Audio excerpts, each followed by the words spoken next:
જંગલની અંદર ઝૂંપડી બનાવેલી હતી, કારણ કે વનવાસ ભોગવવાનો હતો ને, એટલે ઝૂંપડી બનાવીને રામચંદ્રજી, સીતા અને લક્ષ્મણ રહ્યા હતા.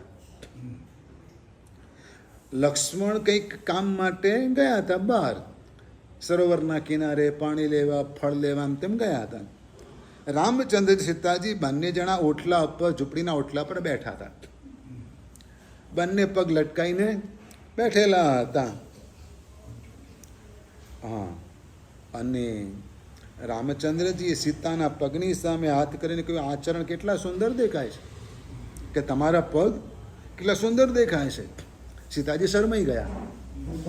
સીતાજીએ કીધું, નહીં નહીં નહીં, આચરણ કેટલા સુંદર દેખાય છે, એટલે કે તમારા પગ કેટલા સુંદર દેખાય છે.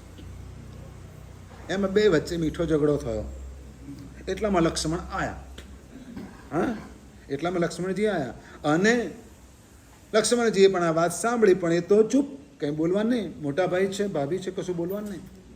પણ રામચંદ્રજીએ પૂછ્યું કે ભાઈ સાંભળ, અમારા બે વચ્ચે ઝઘડો થયો છે, બોલ કોના ચરણ સુંદર. લક્ષ્મણભાઈ કે હવે આમાં આપણું ક્યાં.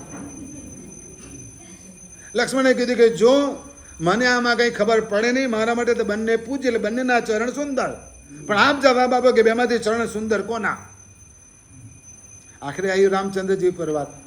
રામચંદ્રજીએ કીધું કે જો લક્ષ્મણ, નથી આ ચરણ સુંદર કે નથી આ ચરણ સુંદર, પણ જેનું આચરણ સુંદર છે ને એના ચરણ સુંદર છે. સમજી ગયા? એટલે આચાર્ય ભગવંતોની સૌથી પહેલી સંપત્તિ આચાર સંપત્તિ. કઈ સંપત્તિ?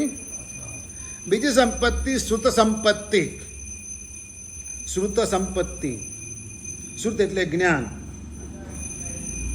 આગમ ગ્રંથોનું જીન પ્રવચનનું જ્ઞાન.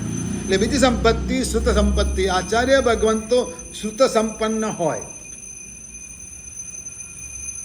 કોઈ પણ રાજ્યની અંદર રાજાના દરબારમાં વાદ વિવાદની વાત આવે તો આચાર્ય ભગવંત એને ઝીલી લે. શું કરે? હા, સામેથી ના જાય, પણ પડકાર આવે તો ઝીલી લે. તમાચો મારે નહીં, પણ કોઈ મારતું હોય તો હાથ તો પકડી લે, એટલી તાકાત તો રાખે. શુદ્ધ સંપન્ન હોય, અને ત્યાં આગળ વાદ વિવાદની અંદર શાસ્ત્રની બધી વાતો રજૂ કરીને તે પેલાને ચૂપ કરી દે, હરાવે.